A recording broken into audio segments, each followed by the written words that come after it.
Hello everyone, and am I visible and audible to all? एक बार मैं Telegram पर comment कर देती हूँ. Just give me a second. Message कर देती हूँ बच्चों को.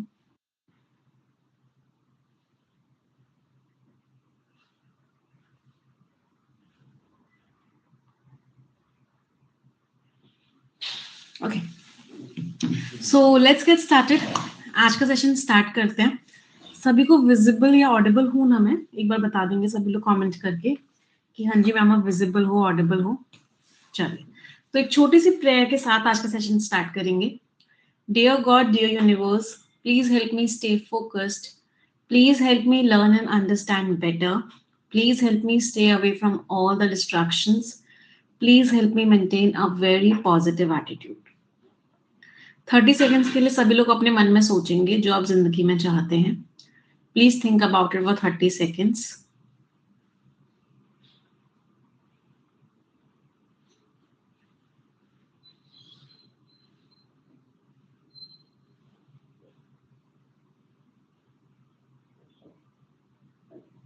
Repeat this line with me. Dear God, dear universe, please help each and every one of us get what we want in life.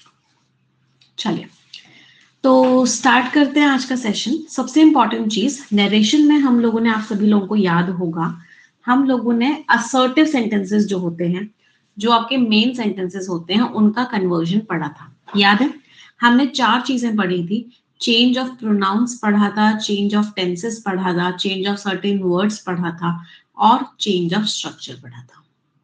अब आज के सेशन में हम जो नरेशन पढ़ने वाले हैं which is very very important again, और वो नरेशन है इंटेरोगेटिव सेंटेंसेस का. इंटेरोगेटिव सेंटेंसेस का मतलब क्या होता है? इंटेरोगेटिव सेंटेंसेस का मतलब होता है वो सेंटेंसेस जिसमें आपके क्वेश्चंस हैं. आप किसी से कोई सवाल पूछ रहे हो तो वो सेंटेंसेस कौन से होते हैं? इंटेरोगेटिव सेंटेंसेस होते हैं. 2 तरह के इंटेरोगेटिव आपके सेंटेंसेस होते हैं. पहले इंटेरोगेटिव सेंटेंसेस वो होते हैं जिनका आंसर यस या फिर नो में आता है. इन सेंटेंसेस की एक खास बात क्या होती है? ये सेंटेंसेस हमेशा और हमेशा एक हेल्पिंग वर्ब से स्टार्ट होंगे. हेल्पिंग वर्ब क्या होती है? Is, am, are, do, does, was, were, has, have, had, can, could, may, might, shall, should, ये सारी की सारी हेल्पिंग वर्ब्स हैं. तो डू यू लाइक चॉकलेट्स? क्या आपको चॉकलेट्स पसंद है? तो आपका आंसर क्या आएगा? या तो हाँ आएगा या फिर ना आएगा, और कुछ नहीं आ सकता. Are you here? क्या आप यहाँ पर हो? क्या आएगा आंसर? या तो हाँ आएगा या तो ना आएगा. तो पहली कैटेगरी होती है यस और नो वाले सेंटेंसेस की. इस केस में जो हम कनेक्टर लगाते हैं, याद है आप लोगों को असर्टिव सेंटेंसेस में हम कौन सा कनेक्टर लगा रहे थे? वहां पे हम दैट लगा रहे थे. यहाँ पे हम क्या लगाते हैं? यहाँ पे हम इफ लगाते हैं या फिर हम वेदर लगाते हैं. क्लियर? दूसरी चीज, वो सेंटेंसेस आते हैं दूसरे जिनका आंसर यस या नो नहीं होता है, जिनका आंसर कोई वर्ड होता है. ऐसे इंटेरोगेटिव सेंटेंसेस किस वर्ड से स्टार्ट होते हैं? ये स्टार्ट होते हैं WH वर्ड से. वाई, क्यों, वेयर, कहाँ, व्हाट, क्या, व्हेन, कब, विच, कौन सा, whom, किसको, हाउ, कितना, कैसे, हाउ मेनी, हाउ मच. तो जो इंटेरोगेटिव इन वाले वर्ड से स्टार्ट होते हैं उन केस में हम कोई भी एडिशनल कनेक्टर नहीं लगाते हैं. ये WH वाला वर्ड ही कनेक्टर की तरह यूज हो जाता है. क्या ये बात समझ में आई?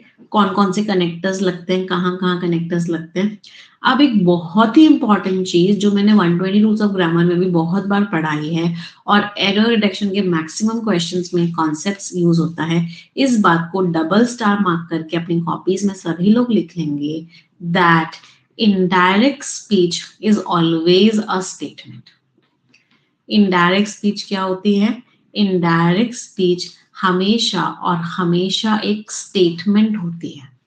मतलब डायरेक्ट स्पीच क्वेश्चन हो सकता है, डायरेक्ट स्पीच कोई भी कमांड हो सकता है, कोई भी विश हो सकता है, कुछ भी हो सकता है, लेकिन इनडायरेक्ट स्पीच हमेशा एक स्टेटमेंट होता है। मैम इसका मतलब क्या है?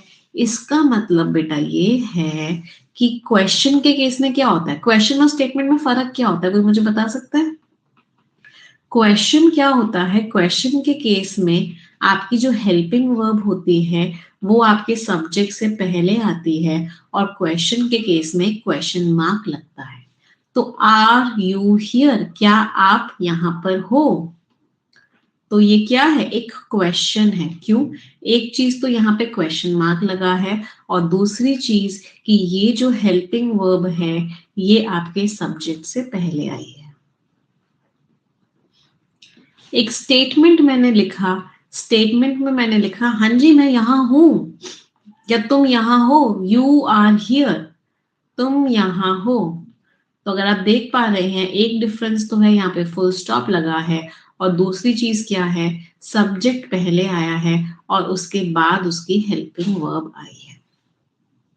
क्या ये बात सभी को समझ में आई?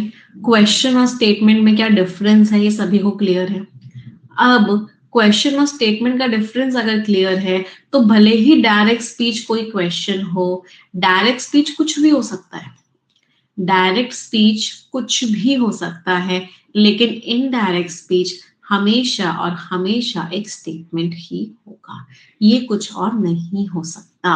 अब एक एरर डिटेक्शन का क्वेश्चन बताती हूँ, बहुत बार क्वेश्चन आपको एग्जामिनेशन में भी मिलेगा।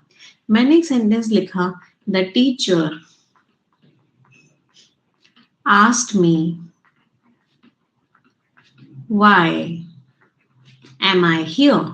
टीचर ने मुझसे पूछा कि मैं वहां क्यों थी। बताओ इस सेंटेंस में क्या गड़बड़ है?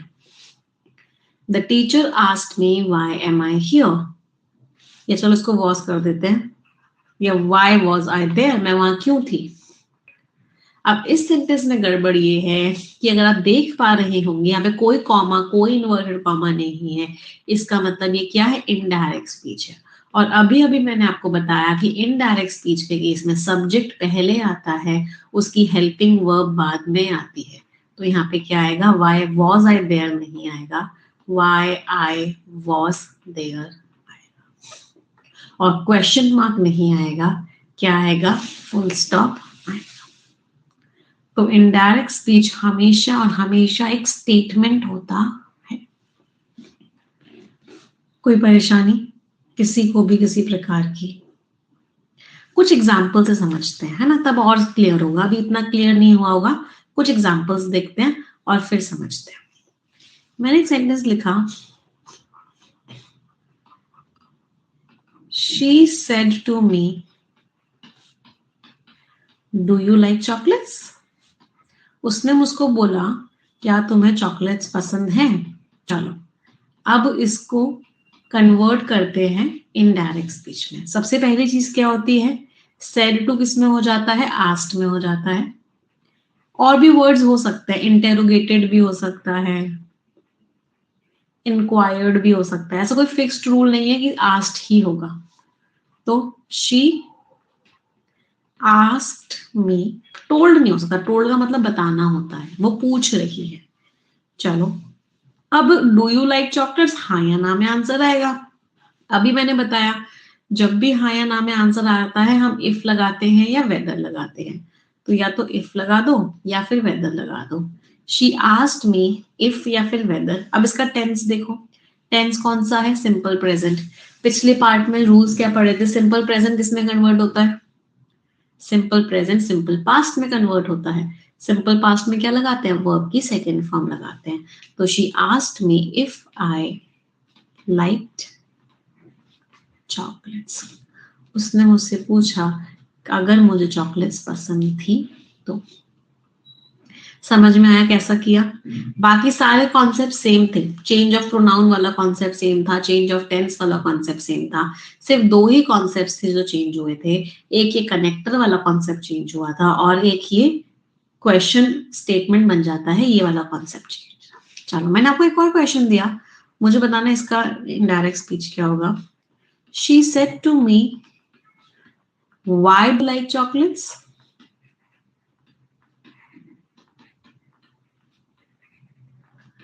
अब इसका बताओ क्या आएगा। भाई तुम्हें चॉकलेट्स क्यों पसंद है? अब इसका आंसर तो यस या नो नहीं होगा, इसका मतलब इफ और वेदर यहाँ पे नहीं लगेगा। अब इसका क्या बनेगा? शी आस्क्ड मी, दैट नहीं लगेगा बेटा, कोई भी कनेक्टर नहीं लगता क्वेश्चंस में, क्वेश्चन के केस में कोई कनेक्टर नहीं लगता। तो she asked me why I liked chocolates, उसने मुझसे पूछा कि मुझे चॉकलेट्स क्यों पसंद थी। समझ आया सभी को? एवरीवन, कोई छोटे से छोटा डाउट भी हो ना तो प्लीज पूछते हुए चलना, क्योंकि ये बेसिक्स हम अपने स्ट्रॉन्ग बना रहे हैं। चलो अब हम क्या करते हैं, अब हम कुछ क्वेश्चंस करते हैं, है ना? क्वेश्चंस करेंगे तो और क्लियर हो जाएगा। तो इंटेरोगेटिव वाले सेंटेंसेस के कुछ क्वेश्चंस करते हैं। तो सबसे पहले मैं आपकी स्क्रीन पे फाइल अपलोड कर देती हूँ। This is the file on your screen. इसमें F क्यों नहीं लगा? क्योंकि वाई लगा हुआ था। W कोई WH वर्ड आ जाएगा, हाउ आ जाएगा, तो कभी भी इफ या वेदर नहीं लगेगा। Why I like chocolates, yes या नो में आंसर नहीं मिल रहा। क्यों पसंद है चॉकलेट्स का आंसर हाँ या ना थोड़ी ना करोगे, तो इसका मतलब इफ या वेदर नहीं लगेगा। चलो इसको देखो। He said to me how long will you stay here, क्या बनेगा? सबसे पहली चीज, सेड टू किसमें चेंज होगा? आस्ट में। हाउ लॉन्ग का हाउ लॉन्ग ही रहेगा, इफ या वेदर नहीं होगा। विल किसमें चेंज होगा? वुड में। हियर किसमें चेंज होगा? देयर में। यू क्या है? सेकेंड पर्सन है। सेकेंड पर्सन किसके हिसाब से चेंज होता है? ऑब्जेक्ट के हिसाब से, मतलब मी के हिसाब से। इसका मतलब यू का क्या आ जाएगा? आई। चलो, तो he asked me how long, here नहीं होगा, हियर नहीं होगा, टोल्ड नहीं होगा, तो answer is what? B. He asked me how long I would stay there. Clear सभी को? एवरीवन आगे बढ़े। हाँ, शुड भी सही है। अगर इसको कुछ लोग शुड कर रहे हैं ना, अगर शुड भी ऑप्शन में होता तो वो भी सही होता। क्यों? क्योंकि यू है, यू के साथ विल मतलब आई के साथ शैल, तो अगर शुड भी लिखा हो तो that would also have been correct. चलो अगला वाला ट्राई करेंगे।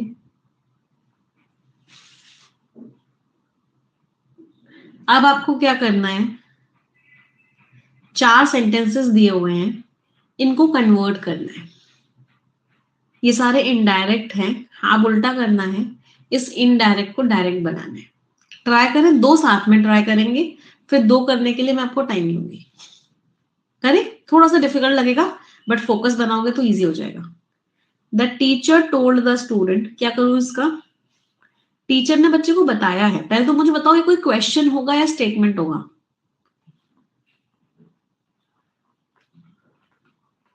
पूछा नहीं है, बताया है।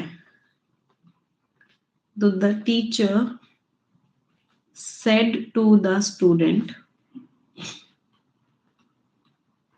चलो आगे देखते हैं। Where he could get, can होता है जो कुड में चेंज होता है, वेयर। अब सवाल ये आता है कैन ही लिखूं या ही कैन लिखूं, बताओ। 2 ऑप्शंस दिए मैंने आपको, एक में लिखा कैन ही और एक में लिखा ही कैन, कौन सा वाला सही होगा? कैन ही सही नहीं होगा, ये क्वेश्चन नहीं है, this is not a question. Told लिखा है, इसका मतलब ये स्टेटमेंट है। स्टेटमेंट में टोल्ड में कन्वर्ट करते हैं, क्वेश्चन में तो आस्क्ड में कन्वर्ट होता है। तो ये कोई क्वेश्चन नहीं है, तो कैन ही नहीं आएगा। अभी अभी पढ़ाया था कि स्टेटमेंट के केस में सब्जेक्ट पहले आता है, हेल्पिंग वर्ब बाद में आती है। तो the teacher said to the student where he can get that information. अच्छा, अब एक और बताओ, ही कैन आएगा या क्या आएगा? ही लिखा हुआ है, टीचर अपने बारे में बात कर रहे हैं, टीचर का ही तो ही है ये, टीचर ने बताया है तो आई। Where I can get that information. अच्छा, दैट किस में कन्वर्ट हुआ होगा? दिस में। तो where I can get this information was not certain to him. Was किस में होगा? Is not certain to him. फिर से टीचर का हिम ले लो, मी। फुल स्टॉप आएगा, क्वेश्चन मार्क नहीं आएगा, और ये यहाँ पे खत्म हो गया। तो क्या बना? The teacher said to the student where I can get this information is not certain to me. मुझे नहीं पता इंफॉर्मेशन कहाँ मिलेगी। चलो, अब इसका दूसरा सिनेरियो भी हो सकता है। हम कैसे कह सकते हैं कि ये टीचर के लिए ही है? ये ही स्टूडेंट के लिए भी तो हो सकता था। ही तो थर्ड पर्सन है, ही जरूरी थोड़ी ना टीचर के लिए ही हो, ही स्टूडेंट के लिए भी हो सकता था। चलो, अब अगर ये स्टूडेंट के लिए है तो क्या बनेगा? ट्राई करते हैं।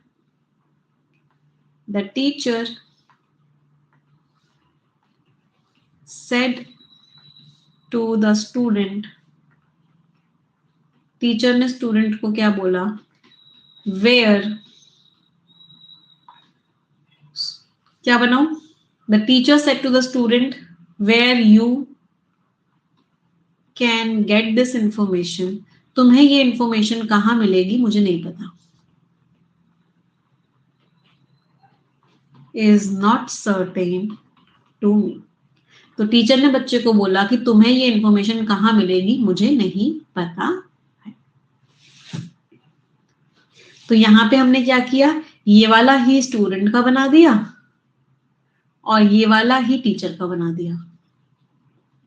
तो इसके 3-4 कॉम्बिनेशन हो सकते थे। क्यों? क्योंकि ही से क्लियर नहीं हो रहा कि टीचर है या स्टूडेंट है, इसलिए ये ही स्टूडेंट टीचर में से कोई भी हो सकता है, ये हिम भी टीचर स्टूडेंट में से कोई भी हो सकता है। अगर टीचर होगा तो आई लगेगा, अगर स्टूडेंट होगा तो यू लगेगा।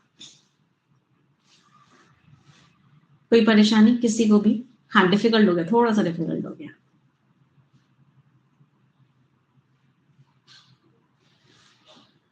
आगे बढ़े। मतलब तुम्हें ये इंफॉर्मेशन कहाँ पता चलेगी? मुझे नहीं पता है। इस स्टेटमेंट का मतलब क्या है कि टीचर ने बच्चे को बोला कि तुम्हें ये चीज कहाँ पता चलेगी? मुझे नहीं पता है।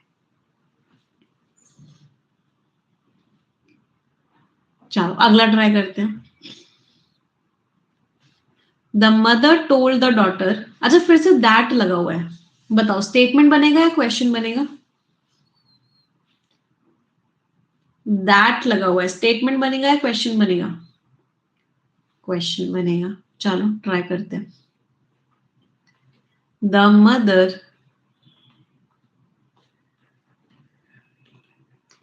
Said to the daughter. Mother ने डॉटर को बोला। चलो, statement. If she got late in the evening she should stay there for the night. अगर वो लेट हो जाती है इवनिंग में तो उसे रात को वहीं रुकना चाहिए। अभी समझ में आ रहा है? मदर डॉटर को बोल रही हो तो ये दोनों डॉटर के ही हैं कि अगर तुम्हें लेट हो जाए तो तुम वहीं रुक जाना। तो क्या बनेगा? If you get late in the evening, अगर तुम्हें रात को लेट हो जाए, if you get late in the evening you shall stay there for the night. अच्छा, अब हियर में कन्वर्ट नहीं होगा क्योंकि बहुत बार ना हमको मीनिंग भी देखना पड़ता है। तो मदर ने डॉटर को बोला अगर तुम्हें रात को लेट हो जाए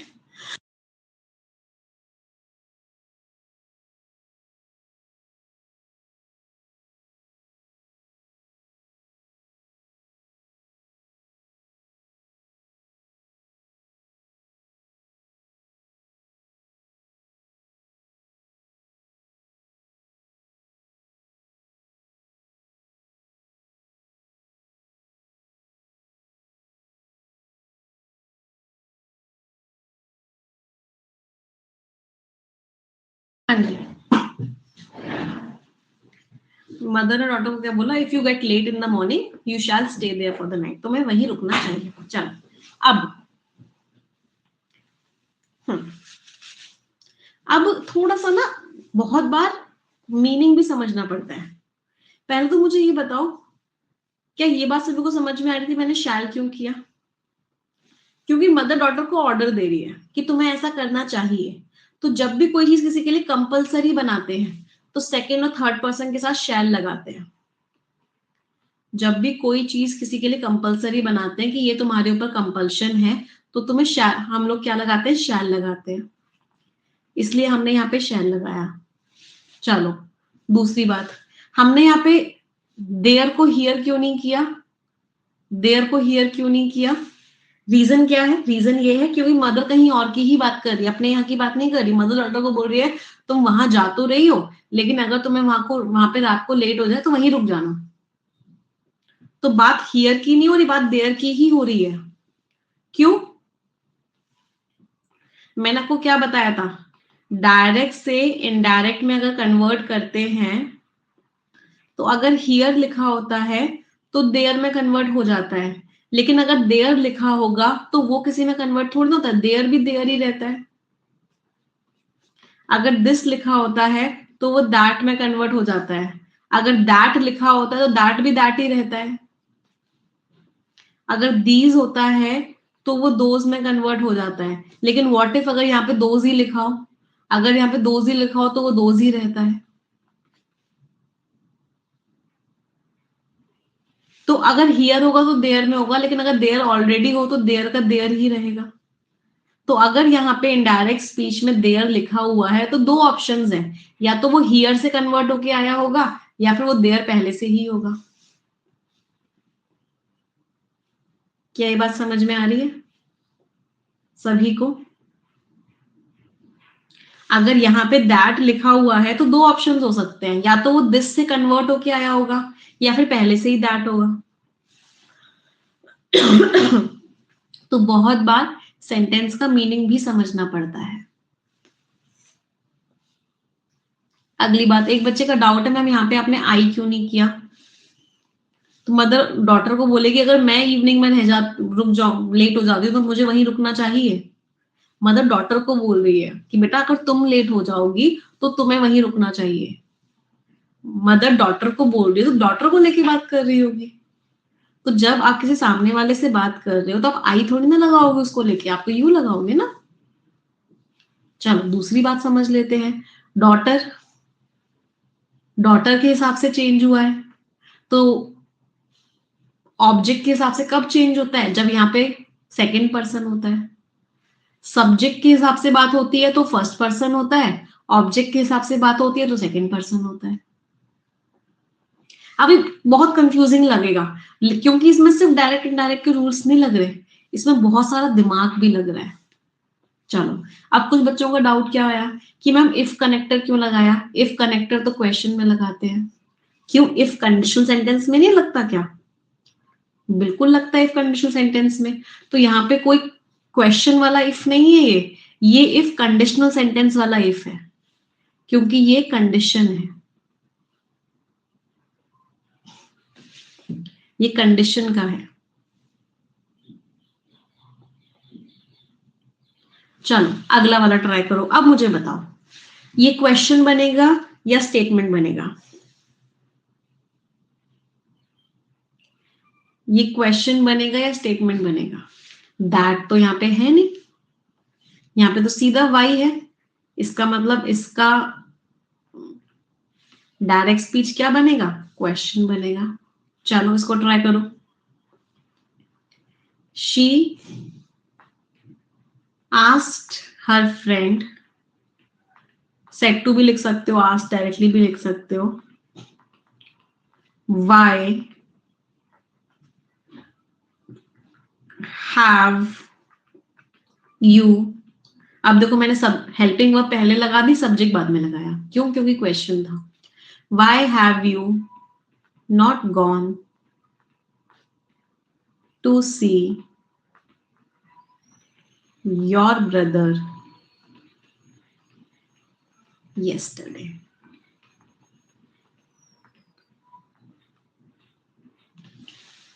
तो उसने अपनी फ्रेंड को पूछा कि भाई तुम अपने भाई से मिलने क्यों नहीं गई थी yesterday? एक तरीका तो ये है। चलो दूसरा तरीका क्या है, दो तरीके हैं कुछ, एक तरीका तो ये था। अब यहाँ पे गलती हुई है, अभी वो मैं बताऊंगी उसमें टेंस यूज होगा, बट पहले इनडायरेक्ट डायरेक्ट स्पीच के हिसाब से दोनों तरीकों से लिख लेते हैं। दूसरा तरीका क्या था, एक तो प्रेजेंट परफेक्ट होता है जो पास्ट परफेक्ट में चेंज होता है, और दूसरा क्या होता है, सिंपल पास्ट भी पास्ट परफेक्ट में चेंज होता है। चेंज ऑफ टेंसेस में पढ़ा था कि एक तो प्रेजेंट परफेक्ट है जो पास्ट परफेक्ट में चेंज होता है, और एक दूसरा होता है सिंपल पास्ट भी पास्ट परफेक्ट में चेंज होता है। तो दूसरा तरीका क्या हो सकता है, why did you not go to see your brother yesterday, तुम अपने भाई को कल देखने क्यों नहीं गई थी। अब आपके पास एग्जाम में दोनों ऑप्शंस लिखे हुए हैं, ये वाला भी लिखा हुआ है और ये वाला भी लिखा हुआ है, बताओ कौन सा वाला सही होगा, हैव यू नॉट गॉन या डिड यू नॉट गो। अब मैम इसमें ना टेंसेस वाला कॉन्सेप्ट लगेगा, जब भी पास्ट पॉइंट ऑफ टाइम दिया जाता है तो हमेशा जो टेंस यूज होता है वो सिंपल पास्ट होता है। जब भी पास्ट पॉइंट ऑफ टाइम दिया जाता है हमेशा जो टेंस यूज होता है वो सिंपल पास्ट टेंस होता है, और यहाँ पे यस्टरडे दिया गया है मतलब पास्ट पॉइंट ऑफ टाइम दिया गया है, इसका मतलब है हैव वाला गलत होगा, डिड वाला सही होगा। एक ही क्वेश्चन में बहुत सारे कॉन्सेप्ट्स लग रहे हैं, मिक्सचर है, इसलिए मैंने पहले टेंसेस पढ़ाया फिर उसके बाद एक्टिव पैसिव पढ़ाया, अब नरेशन पढ़ा रही हूँ। क्यों, क्योंकि अब सारे कॉन्सेप्ट को साथ में यूज कर रहे हैं, तो इस वजह से ऊपर वाला गलत हुआ नीचे वाला सही हुआ। कोई परेशानी किसी को, देखो जिन लोगों ने इसका पार्ट 1 नहीं देखा है उनको नहीं समझ में आएगा बेटा, तो या तो पहले इसका पार्ट 1 देखो तब समझ में आएगा मैं प्रोनाउन कैसे चेंज कर रही हूँ, टेंस कैसे चेंज कर रही हूँ। अगर पार्ट 1 नहीं देखा है तो नहीं समझ में आएगा बिल्कुल भी,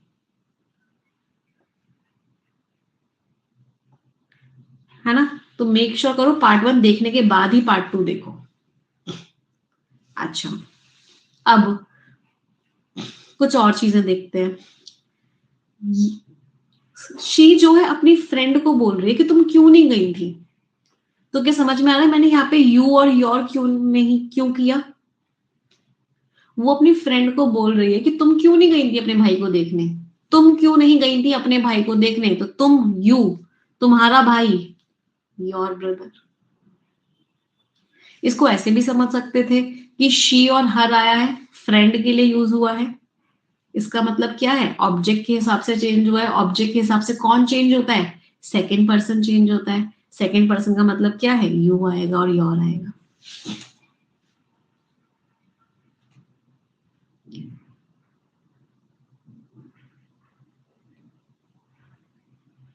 चलो आखिरी वाला,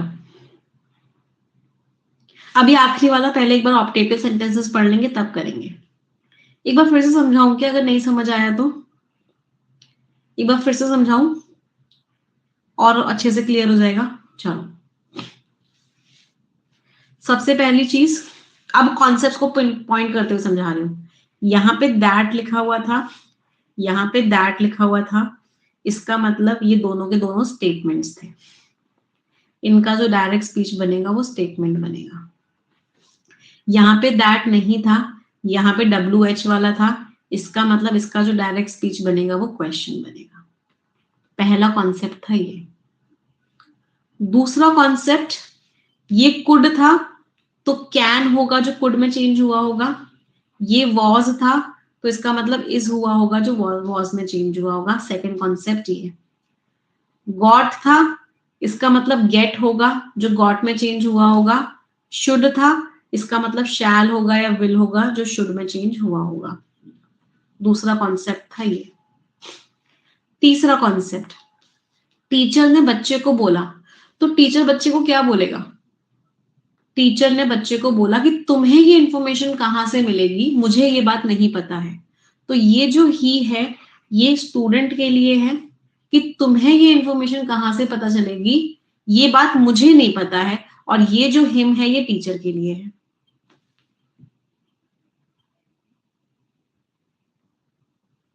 चलो, मदर ने डॉटर को बोला कि अगर तुम रात को लेट हो जाती हो तुम वहीं रुक जाना, तो अगर तुम रात को लेट हो जाते हो तो वहीं रुक जाना, मतलब ये शी डॉटर के लिए है, और ये वाला भी जो शी है ये भी डॉटर के लिए है। उसने अपनी फ्रेंड से बोला कि तुम क्यों नहीं गई थी अपने भाई को देखने, इसका मतलब ये जो शी है ये भी फ्रेंड के लिए है और ये जो हर है ये भी फ्रेंड के लिए है। क्या ये प्रोनाउन समझ में आया, कौन सा प्रोनाउन किसके लिए है? इसको हमने मीनिंग से आइडेंटिफाई किया।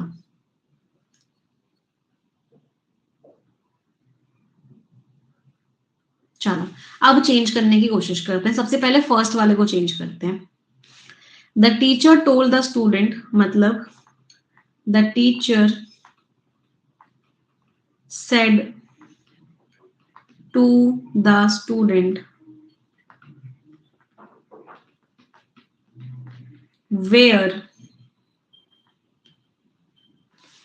he could, he किसके लिए, स्टूडेंट के लिए, सेकंड पर्सन ही किसके लिए, स्टूडेंट के लिए। स्टूडेंट का मतलब ऑब्जेक्ट, ऑब्जेक्ट के हिसाब से कौन चेंज होता है, सेकंड पर्सन चेंज होता है, इसका मतलब यहाँ पे सेकंड पर्सन आएगा you. Where you can get this information is not certain to him, किसके हिसाब से चेंज हो रहा है, टीचर के हिसाब से। सब्जेक्ट के हिसाब से कौन चेंज होता है, फर्स्ट पर्सन, इसका मतलब यहाँ पे क्या आएगा, first person, is not certain to me. अगला, the mother said to the daughter if she किसके हिसाब से चेंज हो रहा है, ऑब्जेक्ट के हिसाब से। ऑब्जेक्ट के हिसाब से कौन चेंज होता है, सेकंड पर्सन, इसका मतलब यहाँ पे आएगा second person. If you get late in the evening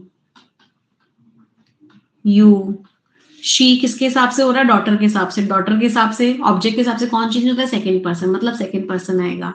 you shell, you shall क्यों, क्योंकि मदर एक ऑर्डर दे रही है। जब भी किसी के लिए कोई काम कंपलसरी बनाते हैं तो सेकंड और थर्ड पर्सन में शैल का यूज करते हैं। You shall stay. अब मदर कहीं और की ही बात कर रही है तो हियर तो आ नहीं सकता, देयर फॉर द नाइट, तो इसका कौन सा हो गया, ये हो गया। तीसरा, she asked her friend, she said to her friend भी कर सकते हो, आस्क्ड भी कर सकते हो। अब ये क्वेश्चन है तो WHY, अब हेल्पिंग वर्ब आएगी। अब ये हैड नॉट गॉन है, ये कौन सा टेंस है, पास्ट परफेक्ट है।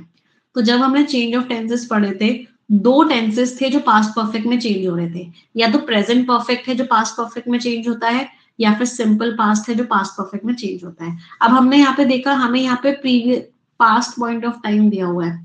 जब भी पास्ट पॉइंट ऑफ टाइम दिया जाता है, जब भी आपको पास्ट पॉइंट ऑफ टाइम दिया जाता है तो जो टेंस होता है वो कौन सा होता है, सिंपल पास्ट होता है। सिंपल पास्ट मींस डिड के साथ वर्ब की फर्स्ट फॉर्म। तो व्हाई डिड, अब शी किसके हिसाब से चेंज होगा, शी जो है हर फ्रेंड के हिसाब से चेंज हो रहा है। और हर फ्रेंड ऑब्जेक्ट है, ऑब्जेक्ट के हिसाब से कौन चेंज होता है, सेकंड पर्सन चेंज हो रहा है, उसका मतलब क्या आएगा, you. Why did you not go to see, फिर से हर किसके हिसाब से चेंज हो रहा है, फ्रेंड के हिसाब से। फ्रेंड क्या है इसमें, ऑब्जेक्ट, ऑब्जेक्ट के हिसाब से सेकंड पर्सन चेंज होता है। Why did you not go to see your brother, the previous day का मतलब क्या है, यस्टरडे। और यहाँ पे क्वेश्चन मार्क लगा, क्यों, क्योंकि ये क्वेश्चन था। अभी बहुत सारे लोगों को ना, जिन लोगों ने पिछली क्लास के कॉन्सेप्ट को रिवाइज नहीं किया था या जिनको याद नहीं हुआ तो उनको भी बहुत कंफ्यूजिंग लग रहा होगा कि ये यू कैसे आ गया, योर कैसे आ गया, सिंपल पास्ट टेंस कैसे आ गया। उसके लिए एक बार पिछली वाली क्लास रिवाइज करनी पड़ेगी। Change of tenses, change of pronouns, दोनों के दोनों किस पे होने चाहिए, दोनों के दोनों आपके टिप्स पे होने चाहिए, याद होने चाहिए। कितने लोगों को समझ में आ गया। डिड के साथ बेटा वर्ब की फर्स्ट फॉर्म लगती है, कभी भी वर्ब की सेकंड फॉर्म नहीं लगती डिड के साथ। आगे बढ़े,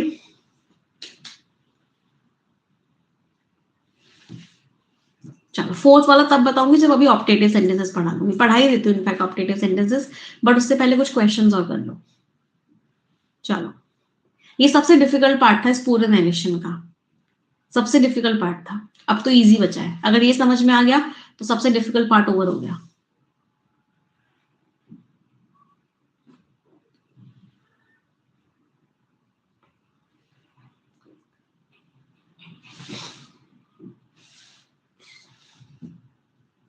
चलो अब पोल से करेंगे।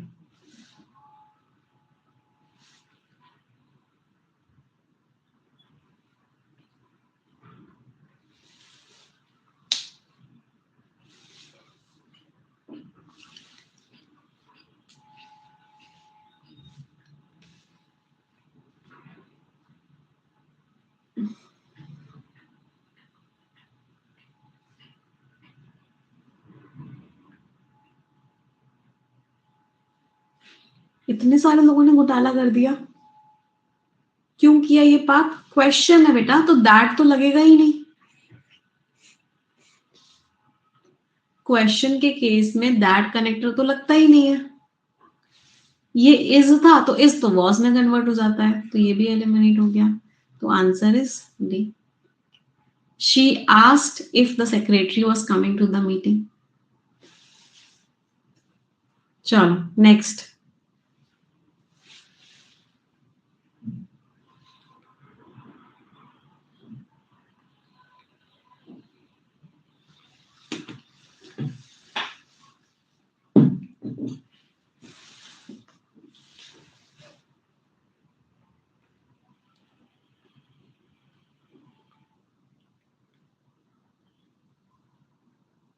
आपके प्लान की वैधता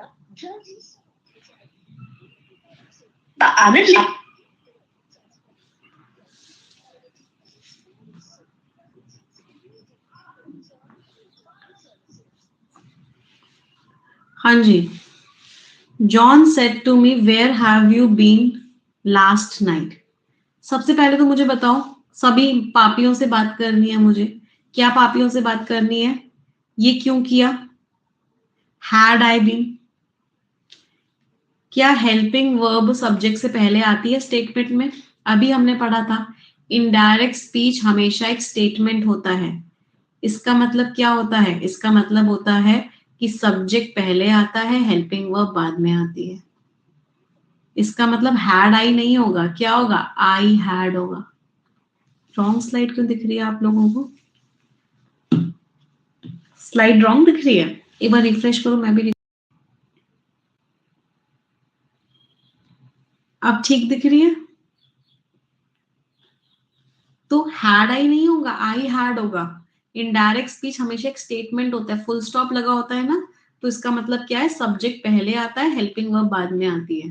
तो ये हो गया। हैव तो हैड में कन्वर्ट हो जाता है, ये भी गलत हो गया। हैव एम में कन्वर्ट नहीं होता, ये भी गलत हो गया। Answer was D. John asked me where I had been the previous night. कोई परेशानी? रिचार्ज करा लो मैम, 1 मिलियन भी हो गए हैं, अब तो करवाऊंगी यार। रिचार्ज करवाना मैं हमेशा भूल जाती हूँ। चलो नेक्स्ट।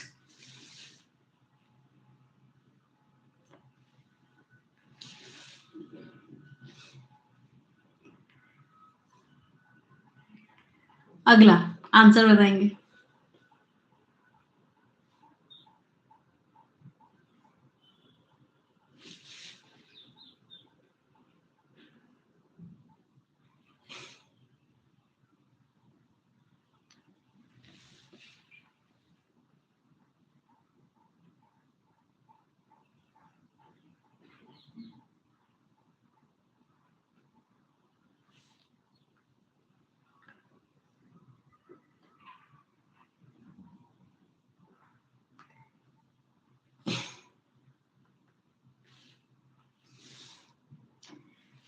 क्या गड़बड़ करी?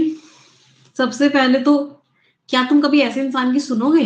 हाँ या ना वाला है, हेल्पिंग वर्ब से स्टार्ट हो रहा है, तो कनेक्टर क्या आएगा? इफ या वेदर आएगा। तो ये एलिमिनेट हो गया। अगला, आस्क साथ कभी टू नहीं लगाते भाई। आस्क्ड टू देम नहीं होता है, आस्क्ड देम होता है। तो ये भी एलिमिनेट हो गया। He asked them whether they would listen to such a man. Answer is C. कोई परेशानी किसी को भी? चलिए आगे बढ़ते हैं नेक्स्ट।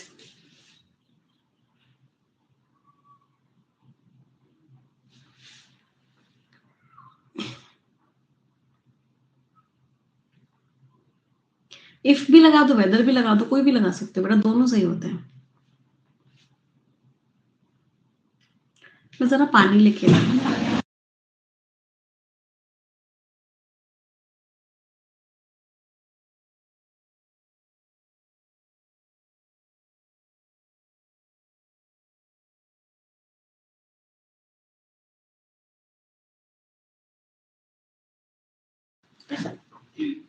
अब तो आ गया मैम आप लोगों को। मैम स्टार्टिंग में इतना डिफिकल्ट क्यों करा दिया, पहले इजी करा लेते। अब मजा आ रहा है ना, ये वाली फीलिंग आ रही होगी। Are you ready Raju? Are you ready? Simple present tense से सिंपल पास्ट में चेंज होगा। चलो, mother asked wanted to know from Raju. अपनी भावनाएं क्यों लगा रहे हो भाई?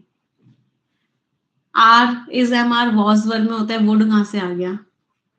मदर ने बताया नहीं है, राजू को पूछा है, तो ये भी एलिमिनेट हो गया। तो mother asked Raju if he was ready.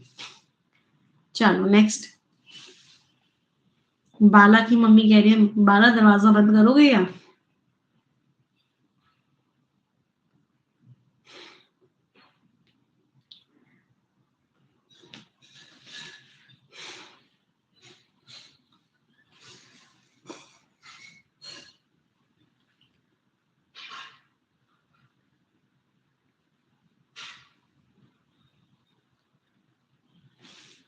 क्या बात है। विल किस में चेंज होगा? वुड में। ही नीड नॉट। और ये बाला का बेला कैसे हो गया? और ये तो इनडायरेक्ट है ही नहीं। Bala's mother asked Bala, asked Bala if he would. Will जो है वुड में होगा, हैड में थोड़ी ना होगा। तो आंसर इज व्हाट? सी।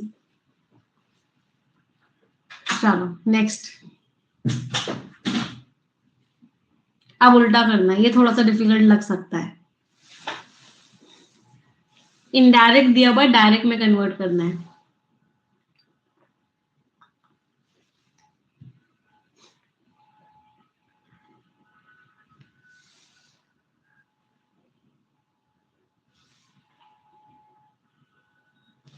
इसमें ना वो लिख लेना, ऐड कर लेना, I said to my brother, ये सब में ऐड होगा, है ना। I said to my brother.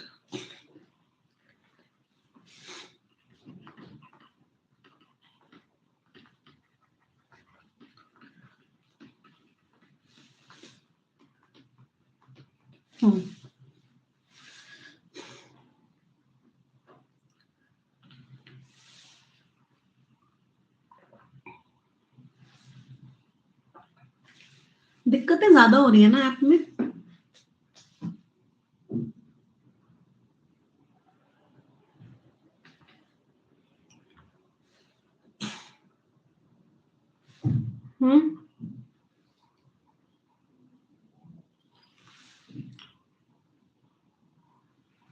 Recorded तो चल गया, अब नहीं चला।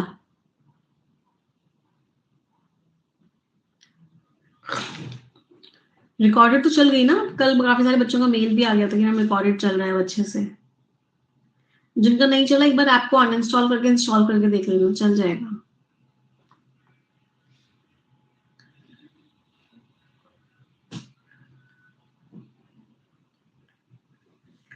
चलो, ही हैड रिटर्न्ड है, तो प्रेजेंट परफेक्ट होगा जो पास्ट परफेक्ट में चेंज हुआ होगा, या फिर सिंपल पास्ट होगा जो पास्ट परफेक्ट में चेंज हुआ होगा। सिंपल प्रेजेंट तो चेंज नहीं होता।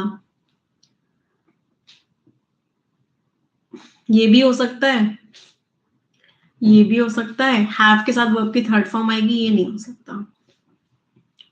तो बी और डी तो हो सकते हैं। क्या सभी को पता समझ में आया कि बी और डी क्यों हो सकते हैं टेंस के हिसाब से?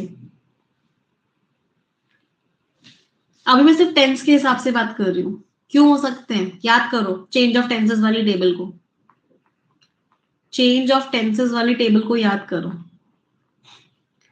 Direct, indirect.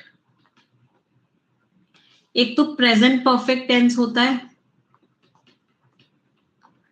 जो पास्ट परफेक्ट में चेंज होता है।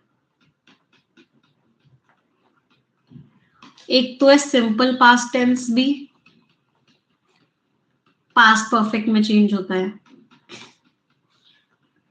और पास्ट परफेक्ट टेंस अगर होता है तो उसमें कोई चेंज नहीं होता, इसका मतलब पास्ट परफेक्ट भी पास्ट परफेक्ट ही होता है।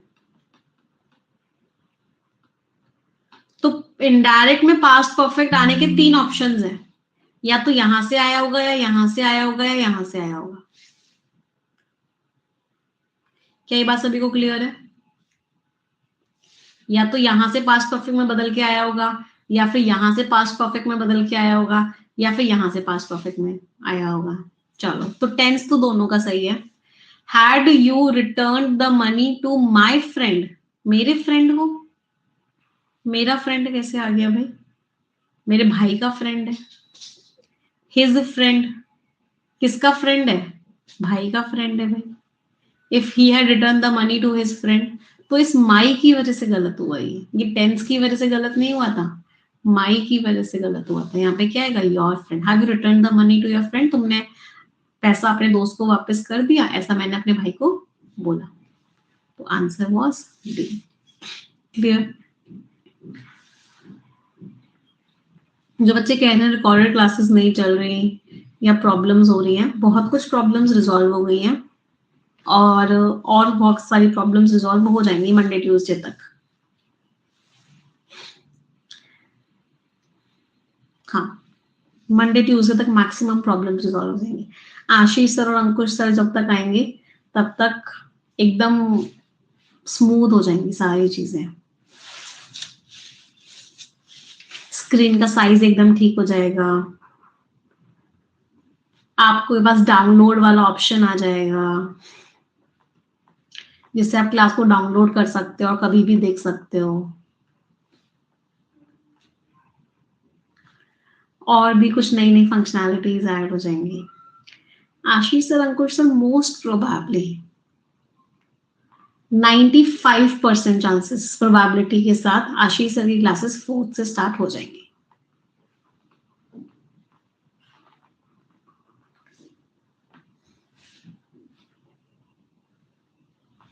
क्योंकि 4 दिसंबर इज द जजमेंट डे।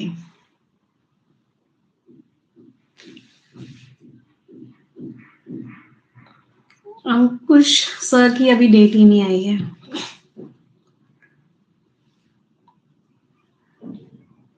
चलो आगे बढ़ी।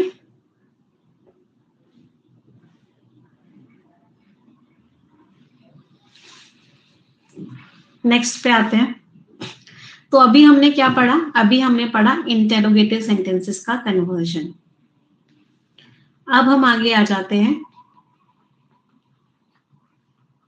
पीडीएफ तो यहाँ पे भी मिल जाते हैं, पीडीएफ मिलने में क्या प्रॉब्लम है? पीडीएफ मिलने में तो कोई दिक्कत है ही नहीं। क्लास में आप जाओगे, साइड में आपको एक ऑप्शन मिलेगा स्लाइड का, उसको क्लिक करोगे, वहां से एनोटेशंस वाली पीडीएफ मिल जाएगी। अच्छा, जो आशीष सर अंकुश सर देने वाले, तुम लोगों ने मुझे बोला था कि मैम हम पीडीएफ प्रोवाइड करेंगे, और मैंने उनको बोल भी दिया कि उन्होंने मुझे बोला था स्टूडेंट्स को इन्फॉर्म कर देना कि हम क्वांट्स की और रीजनिंग की पीडीएफ प्रोवाइड करेंगे। हो गई होंगी मेरे ख्याल से, तो कर दी ना? हाँ, हो गई होंगी। आप उनके बैचेस में देखोगे, आपको मिल गई होंगी। मैम अंकुश सर की मिली है, आशीष सर की नहीं मिली है। एक बार मैं रिमाइंडर दे दूंगी आशीष सर को एक बार फिर से। हाँ, आप उनके बैचेस में जाके देखोगे, आप अंकुश सर की मिल गई है मोस्ट। एक बार मुझे बता दो, मैंने खुद चेक नहीं किया, क्योंकि मुझे तो जो इन्फॉर्मेशन मिली थी वो मैंने आप लोगों को बता दी थी। मिल गई है, काफी सारे बच्चे कह रहे हैं मैम मिल गई है, दोनों टीचर्स की मिल गई है।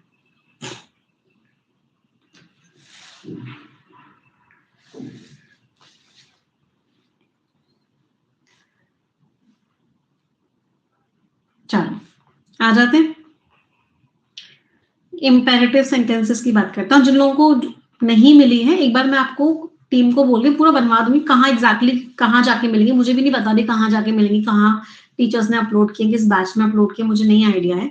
एक बार मैं उन्हीं को बोल के उनको बोलूंगी मुझे बता दो भाई कहाँ मिल रही है पीडीएफ, तो बच्चों को इन्फॉर्म कर दो। आशीष सर की पीडीएफ नहीं मिली, एक बार मैं बात कर लेती हूँ, आशीष सर से एक बार बात कर लेती हूँ भाई।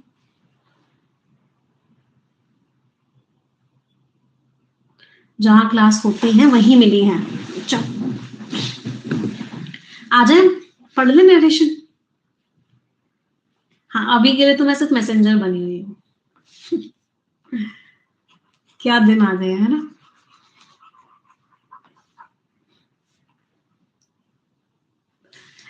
चलो अब आ जाए यहाँ पे।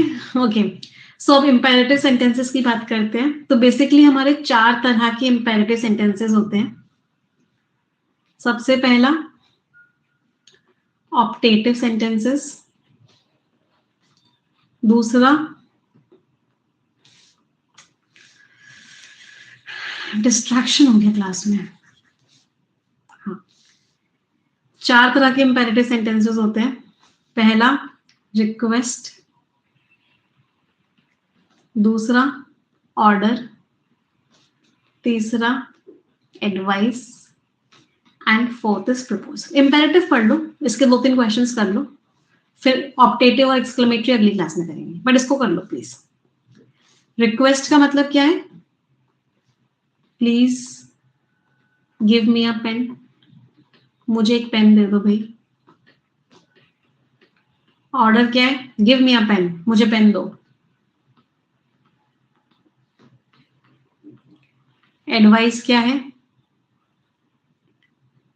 ओबे योर एल्डर्स, अपने से बड़ों का कहना मानो। एडवाइस दी जा रही है आपको, सजेशन दिया जा रहा है। नहीं, you should give me a pen imperative sentence नहीं। हमेशा याद रखो इंपेरेटिव सेंटेंस जो है उसमें कभी भी सब्जेक्ट नहीं आता, उसमें हमेशा वर्ब से स्टार्ट होता है। तो जो बच्चे कह रहे हैं यू शुड ओबे योर एल्डर्स इंपेरेटिव सेंटेंस है, तो वो नहीं है। हमेशा इंपेरेटिव सेंटेंस है प्लीज वगैरह को हटा के हमेशा वर्ब से स्टार्ट होगा। कभी भी यू से, आई से, ही से, शी से, राम से, श्याम से स्टार्ट नहीं हो सकता। Proposal, let us go for a walk, चलो वॉक पे चलते हैं। जिन लोगों को लगता है will you marry me proposal होता है, नहीं होता है। विल यू मैरी मी एक क्वेश्चन होता है, तो वो इंटेरोगेटिव सेंटेंसेस में आता है, वो इंपेरेटिव सेंटेंसेस में नहीं आता। It's not a proposal.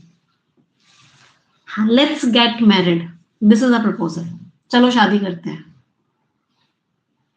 ये एक प्रपोजल है। चलो, तो ये 4 तरह के क्या होते हैं?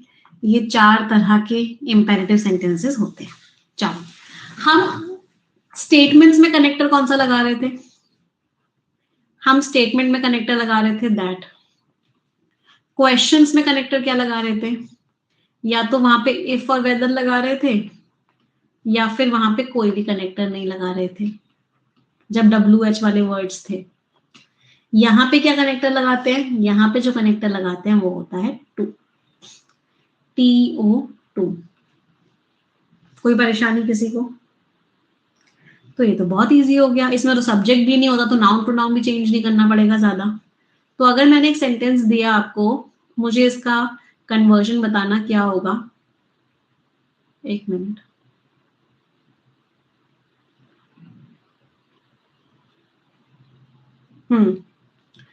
Mother please cook me something nice today, आज मुझे ना कुछ अच्छा खाना बना के खिलाना यार प्लीज। बताओ इसका इंपेरेटिव क्या होगा? सबसे पहले तो टुडे किस में चेंज होता है? दैट डे में। तो ये प्लीज लिखा हुआ है, इसका मतलब ऑर्डर तो नहीं किया। प्लीज लिखा हुआ है तो क्या किया है? रिक्वेस्ट किया है, रिक्वेस्टेड।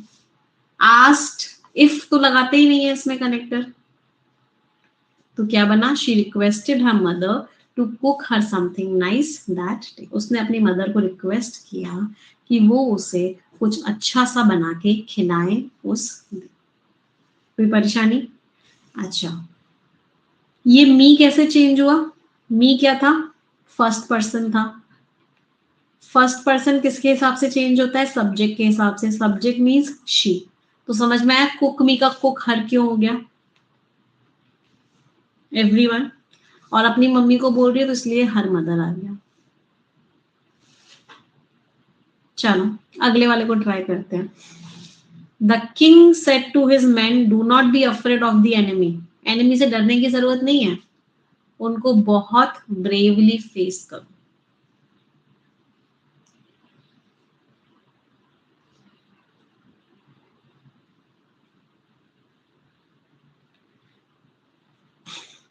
चलो सबसे पहले तो मुझे ये बताओ, ये समझ में आ रहा है to be faced? Should be faced, active passive थोड़ी ना कर रहे थे, डायरेक्ट इनडायरेक्ट कर रहे थे भाई, ये तो एक्टिव पैसिव हो गया। To plus be plus verb की third form, should plus be plus verb की थर्ड फॉर्म, तो ये दोनों तो वैसे ही एलिमिनेट हो गए। चलो, king advised his man, told his man, अभी दोनों सही लग रहे हैं। Not to be afraid of the enemy, enemy से डरना नहीं है। They had face them, but को कहा उड़ा दिया, बट को भी कहीं नहीं उड़ा सकते, but to face them bravely. तो किंग ने अपने मैन को एडवाइस किया कि तुम डरो मत, उनको ब्रेवली फेस करो। Answer is C. कोई परेशानी किसी को भी? समझ आ रहा है? चलो, इसका बताओ क्या होगा। The teacher said, sorry, the student said to the teacher, sir mark me present. जब भी सर या मैम लिखा होता है ना, हम एक वर्ड ऐड करते हैं और वो वर्ड क्या होता है, रिस्पेक्टफुली। ये क्या हुआ, लाइट चली गई?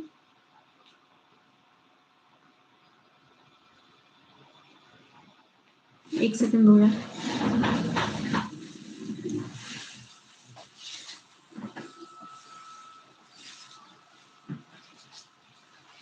चलो, तो जब भी सर वर्ड लिखा होता है, मैम अभी आपने फोन का बिल नहीं दिया तो लगता है आपने बिजली का बिल भी नहीं दिया है, इसलिए लाइट चली गई। चलो, तो जब भी, नहीं कर दिया, फिर आ गई फिर से।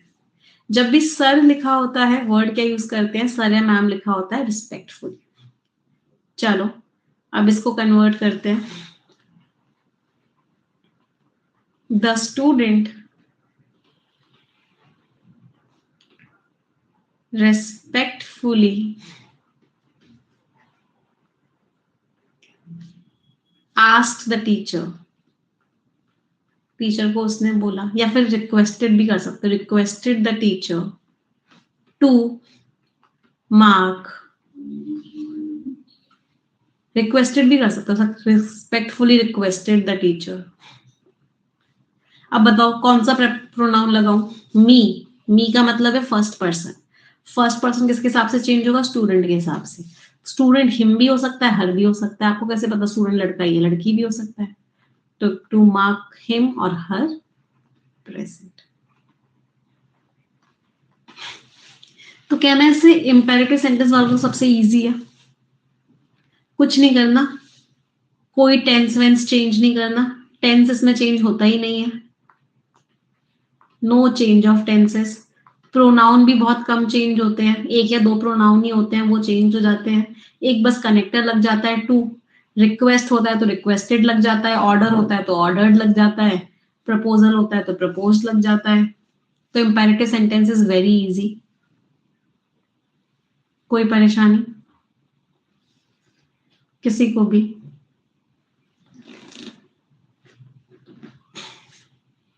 या तो रिक्वेस्टेड आएगा या आस्क्ड आएगा, दोनों में से एक आएंगे बेटा, दोनों नहीं आएंगे।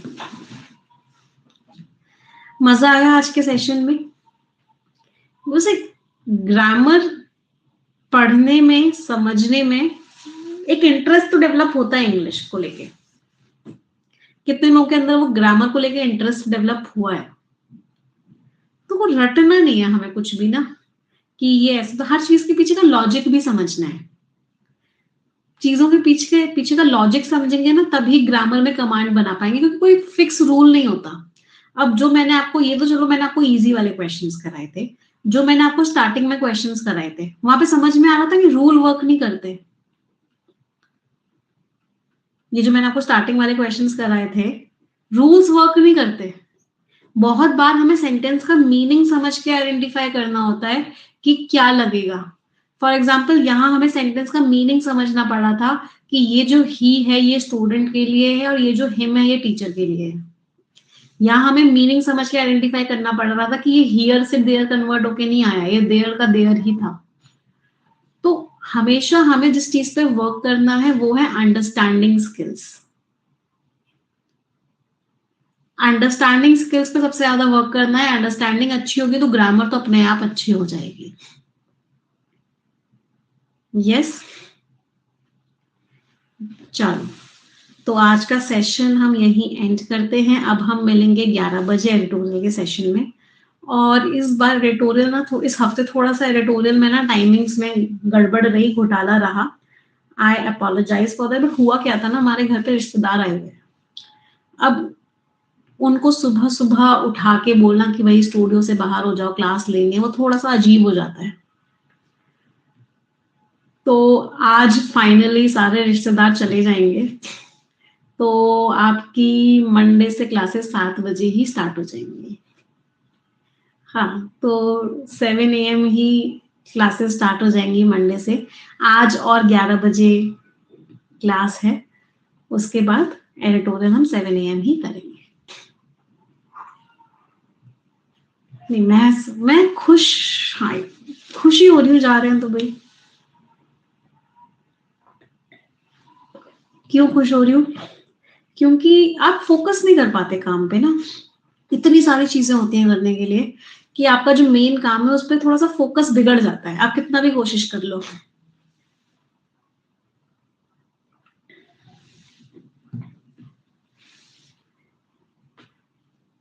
चलो ठीक है, तो मिलते हैं 11 बजे एडिटोरियल की क्लास में। उसके बाद मंडे से सुबह 7 बजे एडिटोरियल में और 9 बजे परफेक्शन में। और मोस्ट प्रोबेबली जितनी भी दिक्कतें हैं थी, प्रॉब्लम्स थी, सबका सॉल्यूशन आपको ट्यूसडे तक मिल जाएगा। किस चीज की दिक्कतों का सॉल्यूशन बता रही हूँ वो भी बता देती हूँ, ऐप रिलेटेड प्रॉब्लम्स का। तो जितनी भी ऐप रिलेटेड प्रॉब्लम्स हैं उनका सॉल्यूशन आप सभी को मोस्ट प्रोबेबली मंडे को, मैं मंडे इसलिए नहीं बोल रही कि मंडे को है, मुझे बोला गया कि मंडे तक हो जाएगा। अगर बाय चांस मंडे को नहीं होता है तो ट्यूसडे को तो हो ही जाएगा। कौन कौन सी चीजें हो जाएंगी? डाउनलोड ऑप्शंस आपको मिलने लग जाएंगे वीडियोस के।